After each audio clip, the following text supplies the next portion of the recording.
آگہی دامے شنیدن جس قدر چاہے بچھا لے، مدعا انکا ہے اپنے عالم تقریر کا۔ ہم جس قدر چاہیں واویلا کر لیں، مگر ایم ڈی واسا اور D G L D A کے کانوں جو نہیں رینگے گی کہ ان کے محکموں میں کرپشن کا بازار گرم نہیں بلکہ جہنم زار گرم ہے۔ اگر ایم ڈی واسا کے گھر کا ٹھیکیدار گھر کا فرش ڈالنے کا بل وصول کر کے پھر فرش کا بل دوبارہ مانگے تو شاید ایم ڈی صاحب اسے اسی فرش پر لٹا کر چترول کریں، کیونکہ ان کے پیسے حرام کے تو نہیں جو ایک ہی کام کا بل 2 دفعہ ادا کریں۔ مگر حیرت ہے، کیا واسا اور عوام کے ٹیکسز کا پیسہ حرام کا ہے؟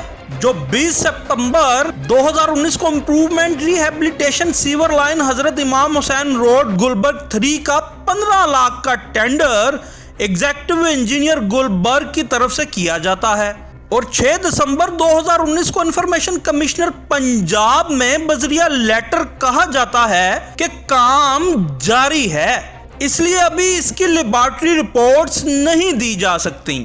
اگر کام جاری ہے تو پھر 17 مارچ 2020 کو پھر improvement rehabilitation of sewer line شاہراہ حضرت امام حسین گلبرگ 3 کا تقریباً 14 لاکھ کا ٹینڈر دوبارہ کیوں جاری کیا جاتا ہے؟